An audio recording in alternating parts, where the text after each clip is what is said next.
For as long as any of us can remember, there's been this unwritten rule, right? Your time, your effort, that's what creates value. But what happens when a machine can do in a blink what takes a human years to master? Yeah, that's what we're diving into today. What does value even mean anymore when the rulebook's been completely thrown out? You know the old advice, right? For our parents, our grandparents, that was the formula. A clear, reliable path. You put in the work, you trade your time and your skills today, and you get security tomorrow. The logic just made sense. It felt undeniable. And there was a real comfort in that, wasn't there? It was a framework you could actually build a life on. Predictable, dependable.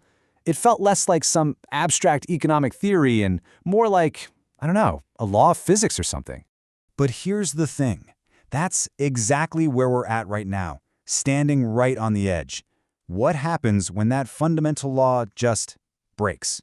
What if the very things we always thought were valuable, our expertise, our hard work, our finite time on this planet, suddenly start losing their worth to a technology that has basically infinite time? Because it's pretty clear the ground is shifting under our feet. That old map we've all been using to figure out our lives and our careers, it's kind of useless now. It just doesn't show this huge, new, completely uncharted territory that AI is carving out. And this isn't just about money or jobs, It's psychological. It's a genuine crisis of value. We've got these incredible tools that can make things way faster and, let's be honest, sometimes better than any human ever could. And yet, it just feels weird, right? It feels kind of like cheating, like taking a shortcut that makes the whole journey feel cheap. I'm sure you've felt this. You see an image online or read some text, and it's perfect. Too perfect. But it's also completely hollow. There's this wave of what people are calling AI slop. It's technically flawless, but it's just got no soul. It's missing those little quirks, the tiny imperfections that tell you a real person was behind it. Okay, so this really breaks it down. On one side, you have everything that goes into human creation. It takes time, it takes real skill that you had to learn, there's a purpose behind it, and all that stuff creates a connection. But then you look at the AI side. It's instant, it's easy, it's super efficient, but that connection? Poof, it just seems to vanish. And that brings us to a really uncomfortable question, one for every single one of us.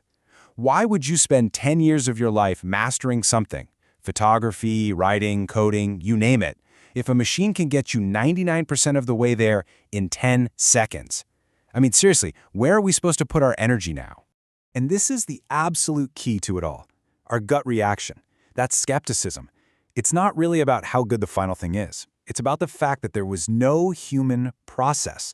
We're wired to care about the story behind something, the struggle, the insights, the intention. AI just erases all of that. It leaves you with an artifact that you just can't connect with in the same way. So that leads us to the biggest question of all. If the pillars of value we've built our entire society on are starting to crumble, then what comes next? In a world where you can create anything instantly, what becomes the new bedrock?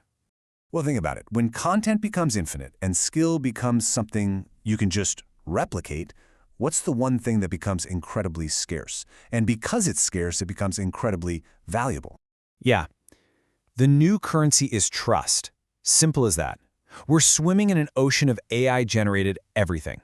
Images, deepfakes, arguments, and in that world, the ability to know for sure that something is real or that someone is who they say they are, that becomes the most critical asset there is. And look, this isn't some weird, futuristic concept. We already live this way. Our whole world runs on trusting things we can't see. You trust your bank with your money, right? But you've never seen the actual cash in some vault. You just see numbers on a screen. You trust a doctor with your life without knowing the first thing about the surgery. We put our faith in these huge, complex systems every single day without ever seeing how they work on the inside. So, the big question is, how do we get there with AI? How does an entire society learn to trust something that's new, totally abstract, and, let's be real, a little bit scary? Well, it turns out we've been here before. History actually gives us a pretty good roadmap. Let's jump back to the 1930s. After the crash, people's trust in the entire banking system wasn't just shaken, it was gone, completely obliterated. I mean, people watched their entire life savings just vanish. The system had failed them big time. Believing in it again would have seemed insane. So, how did they fix it? This timeline shows it perfectly. It didn't happen overnight with some clever marketing campaign. Nope, It was a slow, deliberate process of building a new system. The government had to step in and create real, tangible safety nets, things like the FDIC ensuring people's deposits. It was about creating a system of verification people could actually see was designed to protect them. And that is the big takeaway here. Building trust isn't easy. It actually requires some friction. You need proof, you need rules, and you need time. It's all this slow, hard work you have to do at the beginning, but once you've laid that solid foundation of trust, it's like oil for the entire machine. Everything else can suddenly move way faster and with a lot more confidence. Which brings us right back to today, standing at this crossroads with AI.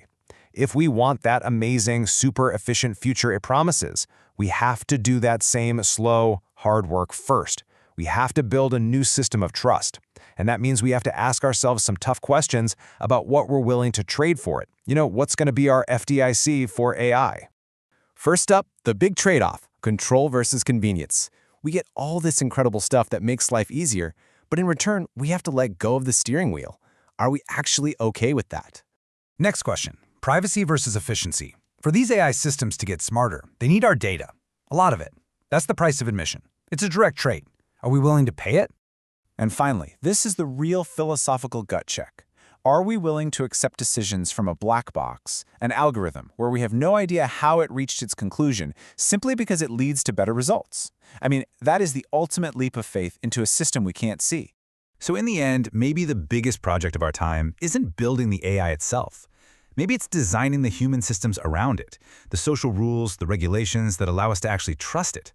The real challenge isn't just about what we can build, but about what kind of future we're willing to believe in and what price we're willing to pay for that belief.